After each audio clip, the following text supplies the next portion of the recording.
So nice to see you here. I'm so glad. Hello, Hello, thank you. Thank you so much for having me. everyone. I would like to introduce you to Daryl Meyers, who is the president of the Animal Lifeline Emergency Response Team. She's also one of the members of an organization that we have given a donation on your behalf with regards to the animal fire pet relief in Canada that we've organized in the month of August and September. This is our first time we're meeting, and I really would like to know a little bit more about ALERT, which is the acronym for your organization. Can you recall a specific moment when you knew that you wanted to work for the organization, and who is behind it? Who are you the founder, or is there someone else behind the organization?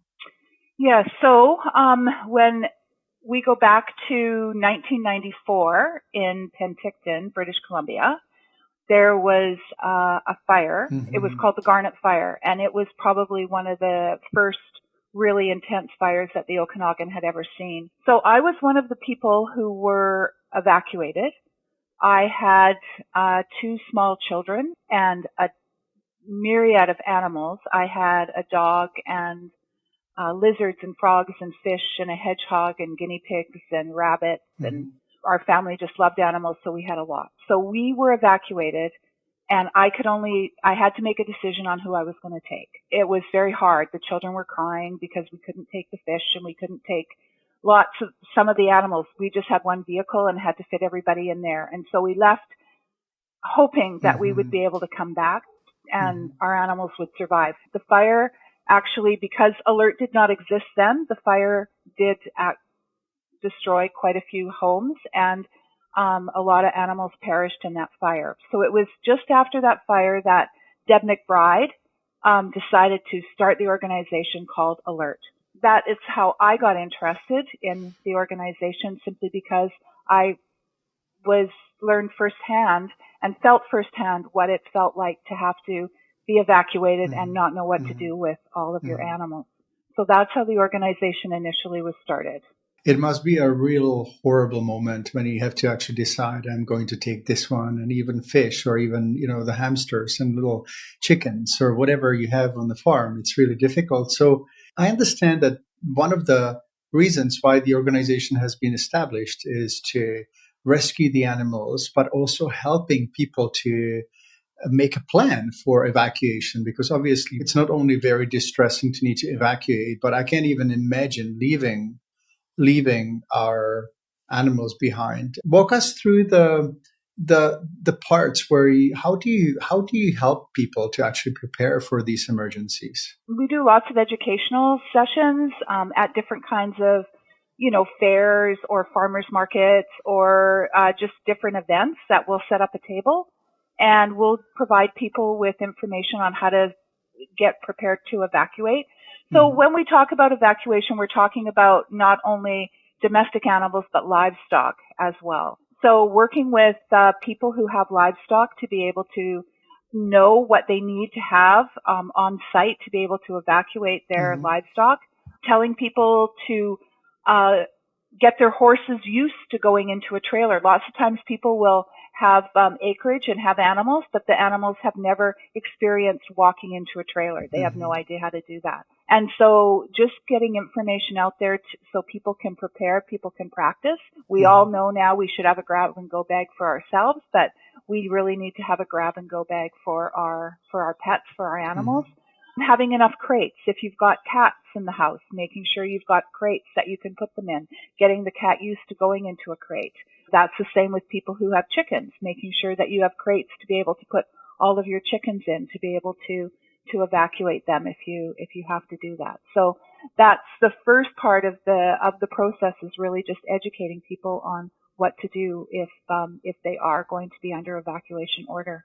I'm sure that many people will actually have an aha moment, thinking that they didn't even think of doing something like that, right? Yeah. And I must confess that one of my biggest fears, whenever I'm leaving my dog packs behind, um, I think of the possibility of fire breaking out in the house and what would happen. So, do you have any particular instructions or information how to actually deal with pets, let's say in apartments or in houses, and how to mark the house or what to do, like when you're leaving? Because it can happen, and it obviously does happen. It happened in Maui, in Lahaina, where pets were left behind, and I just had goosebumps just thinking about it. So, is there any particular way of reducing the chances that these animals will perish in any emergency, whether it's flood or fire or hurricane or whatever it is? I don't know how you would. I mean, the best thing to do would be to make friends with your neighbors and let your neighbors know that, have a pact with your neighbors that if you are going to be evacuated and you're not home, you can call your neighbor and have them come in and get your animals out for you. I know that especially during the Kelowna fire that we just had and are still experiencing, a lot of people got caught off guard and they went under evacuation order and weren't able to get home. And that happens a lot. So being able to contact a neighbor or someone really close by that could actually go in and get your animals for you if you are on evacuation order, for sure, that would be. That's important. And, I also thought that, there could be stickers, obviously have an emergency preparedness plan, having some sort of lockbox where people can actually go and get the keys to the house, maybe a remote lock, but that's obviously sometimes internet may not work. So that's another thing. But definitely there are ways of preparing, right? It's better to be prepared and never needing that preparedness. I think that this is a really useful time. And I know that our community will really appreciate your time and your advice as well. When you're rescuing animals, can you walk us through the emotional roller coaster and maybe give us a story or two? What happens? What happens in high risk situations like natural disasters, and maybe a positive story, something that warms our heart. Yeah. So when we get the call out, so we only begin our response when we are called in by the authorities. So we have to be called in by emergency operations. So when we get the call out to go in, we will do a number of things. Most of the time it is to help people evacuate when they are on evacuation order, depending on how long they've been given or, what's going on. In July, there was a fire down south near Osuyus, and it actually started in the States and moved across the border. And we had to go in and evacuate 25 horses that were all being kept at it's actually one of our facilities, but people board their horses there as well. The call goes out to haulers and swampers and to other members of our team, and people show up and we go in and we evacuated 25 horses in less than an hour and a half. It was just unbelievable. Wow. And took them to safety. And the fire was right there. Like you could see the flames just getting ready to come down over the hill. It was pitch dark because it was evening. We didn't start the evacuation till after 8 o'clock, and all the horses were taken out safely. So, goats and chickens and whatever we need to do, we will go in and get them. If people have to leave their house, aren't able to get their animal out, and they've left them there, we can also go in when it's safe to do so and given permission by the authorities to go in and get their animal out for them. When you do these mass evacuations, do you have people who volunteer to use their trailers, or how does it work? So yeah, all of our people are volunteers. Not one person or organization gets paid. So we have a list of people with trailers and a list of people who will help, swampers who will help them. And so the call goes out and then people show up. It's amazing. It's amazing in that community how quickly people will respond. When we had to evacuate those 25 horses, we had people who were not even our volunteers show up with trailers to help get those horses out. This is the beautiful part. We sometimes fall for the belief when we are online that the world is actually quite negative. I really believe that it's actually quite positive, and that only few people spoil the whole scene for everyone else. And over and over and over, I see the goodness that actually is very clear and obvious among people and communities. I also know that as soon as people watch this video, that they will want to register, so they can go to your website, alertcanada.org, and register with in different areas. I'm sure. Is your organization, does it function all over Canada, or is there any restriction with regards to the territory, or how does it work? Although people think we are all across Canada, and when people set up the organization, I think their dreams were that we would be across Canada, but we're very small. We only operate in the south and central Okanagan. That's as far as our reach can go with our volunteer base.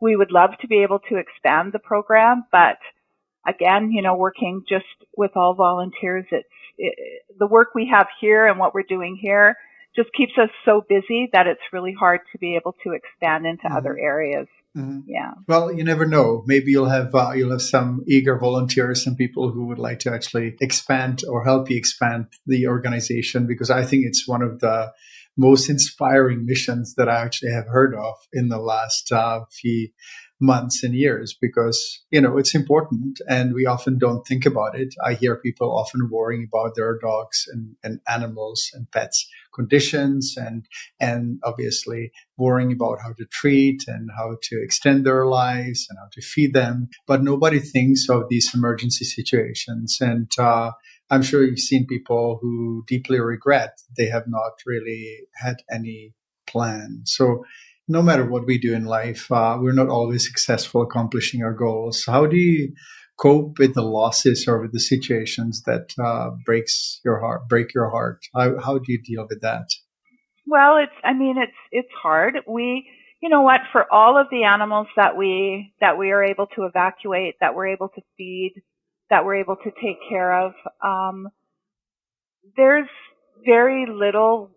For the most part, we experience very little mortality. The mortality that we most often experience, though, is if there's been a house fire or a residential fire where the animal may perish in that. But for the most part, in what we're dealing with, we don't see a whole lot of animals perish. I mean, we know that they do, but in our work, we don't see it all that often. In the last fire in Kelowna, we have been dealing with, some cats who, weren't able to be evacuated and their feet have been badly burned, that kind of thing. But for the most part, we don't experience a lot of mortality in the work that we do. That is actually really good news, because it tells me that the organization is very good. When I talked to Hawaii Animal Rescue Foundation, the preparedness was much different, and I think that the Maui residents have learned how important it is to actually think of the measures that can reduce the tragedies. As I'm listening to you, I'm thinking we live in a world of technology, so everyone can have a fire alert that is linked to their phones, that is sensors and so on, and make sure that the plan is set. So maybe when we finish, we're going to devise some sort of, and maybe we can ask you to help us with that and create some sort of mini course for animal lovers that we could actually distribute with the help of not only our community, but also some of my other colleagues who have large following. So I'm going to follow up with this, because this is making me excited that we can make a difference. Yeah. What are the invaluable lessons that you've learned in your work? And I'm sure that Deb would probably be able to share some with us. So maybe if you can do it on her behalf too. The invaluable lessons. Well, probably the one invaluable lesson is that animals are family, and animal evacuation leads to human evacuation. If humans cannot take their animals, which they consider to be family, with them, for the most part, they won't evacuate. And we saw that really big in Abbotsford when they had the flooding down in the Lower Mainland. The farmers would not leave their animals. They stayed there because they couldn't get their animals out. So that's probably one of the biggest lessons that we learned, is, to be able to educate the public and also lobby government, because government needs to understand that in today's day and age, animals are family and they have to be treated that way. And so with our organization, we don't get any funding from government at all, but yet every time there's a disaster, they ask us to come in and help.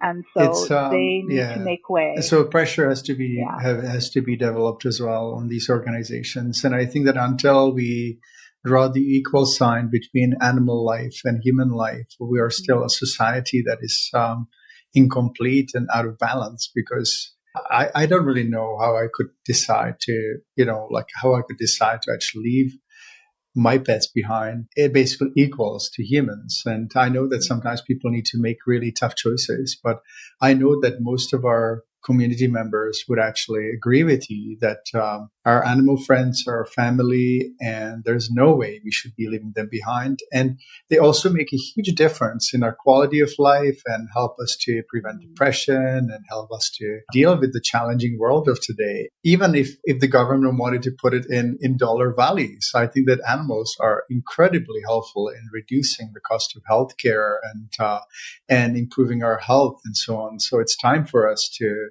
advocate for them. I often get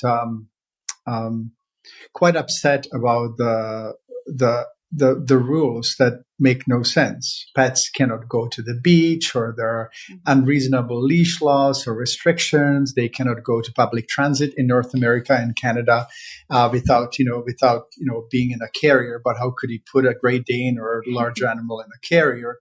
I'm originally from the Czech Republic, and every time I spend time here, and I love being here because that's my heart home, being in Prague in the Czech Republic. But the level of acceptance of dogs, like every time you sit in a restaurant, not only that the dogs can come in, but they get a bowl. They get a bowl. And my dog, when we go for a little stroll through the streets of Prague, he would just kind of walk in the restaurants, and the waiters and the employees would just really love that. And they would give him little goodies, so he now knows where he gets the ham and where he gets the other treats. And animals on public transit or hotels and so on. I really would like the situation to change. And also, if we can travel with our pets, at least with our dogs and cats and animals who don't mind traveling, we would also reduce the number of emergencies and the tragedies. Situations like in Lahaina or in Maui would not happen, right? Because many people leave their animals behind because they can't leave them in cars. But there is another kind of aspect, and I hope you don't mind that I'm just kind of bring it up, but there are car makers now who make cars that actually are electric cars, electric vehicles like Tesla, that actually now allow, or they have air conditioning modes for pets. So you can monitor the air conditioning, you can monitor the pet from your phone, and they can actually come along, which again, in the long run, can actually prevent emergencies and situations, not only in the house where animals are left in the house, but also emergencies where animals are accidentally or intentionally, without much awareness, left in the vehicles and so on. Do you have any situations where you actually have to attend cases like that, where dogs and cats were left in vehicles? Or no, that's not something that we do. That's something that dog control does here. Yeah, or police, right? Or police, we don't. We don't get involved in any of that. We will get involved if there's been a motor vehicle accident and the people have a pet in the car and they go to the hospital. We'll come in and help them with their animal, but we don't do the dogs left in cars. What is the public perception of your organization? How do you connect with the community, and also how do you finance this whole organization? Well, we try and get the word out the best that we can, through our Facebook page and our website. And as again, I said, we, set up at different events and get our word out then. It's kind of like buyer ready. You can drive by a billboard 50 times that's advertising a refrigerator, but you don't actually see it till your refrigerator breaks. I see. And so people don't actually know about us until disaster strikes, where, we try and get the word out and let everybody know, but it's just not top of mind for a lot of people yet. Just trying to let people know, provide that education, let them know we're here and that we're available to help them. So we had people in the last fire in Kelowna who were evacuated, and they were out for over a week before they realized that we were available to help them and go in and feed their animals. So when people are evacuated and can't get in, we are given permission to go in and feed the animals for them as well. So some of the animals had been left for, just over a week before people realized that we could go in and help. Wow. So you really make a huge difference. Is there any criticism or any challenges that you deal with in the process of doing your work? Well, lots of challenges in regards to, we're a small organization. We need a lot more volunteers. A lot of us are getting up in age and, just don't have that stamina anymore that we used to. Working with different levels of government can sometimes be a challenge, as we know.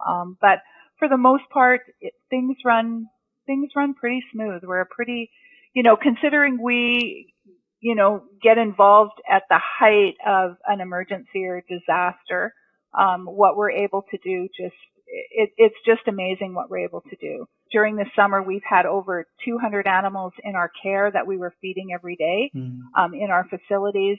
We were going into 50 different houses, every second day feeding animals, with fire and smoke and all of that around. And then, probably the best thing ever is the reunification part when the animals get to go home, and that's the best part. Those are the happy ends that make it all worthwhile. Yeah. Is there any way people can contribute? So can they go to your website and donate money? We'll be also sending about $6,000 on behalf of our community. So we're really glad that we've been able to do that. And I'm really grateful to our community that they understand that in these fundraisers make a difference, and also that there's more to be done, whether it's registering as volunteers, but also donating the funds to be able to get equipment and pay for the bills and facilities and all that. Yeah. So as I said, we receive no government funding. So all of our money comes from donations and small, really small grants from different organizations. So feeding, 200 animals a day is very costly. So any donation that we get goes directly to the animals. Like I said, we don't have any paid staff. It's all volunteer. So all the money that comes in goes directly to take care of the animals. People can donate, go to our website. There's different ways to donate on there. And we really appreciate your $6,000 donation. It's just an amazing amount of money that we're able to do so much with, for sure. Oh, thank you. Thank you.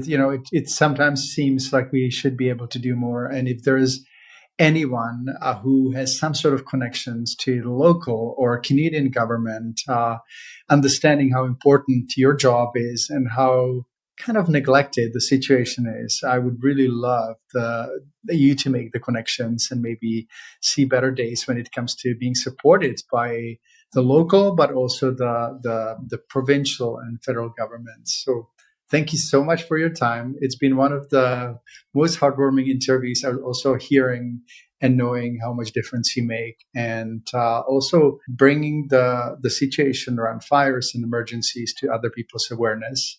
And I can kind of sense that our time together here is well spent, because we'll be able to help other people to create emergency plans and prevent tragedy. So thank you so much. It's been absolute pleasure to meet you today. And I'm sure this is not the last time we're going to talk, Daryl. Thank you. Well, thank you so much for having me. I really appreciate it. And huge thanks to your community for all your support and your continued support, and just making sure that we just keep getting the message out there. Thank you. Makes me really happy that we connected. Take care. Bye-bye. Bye-bye.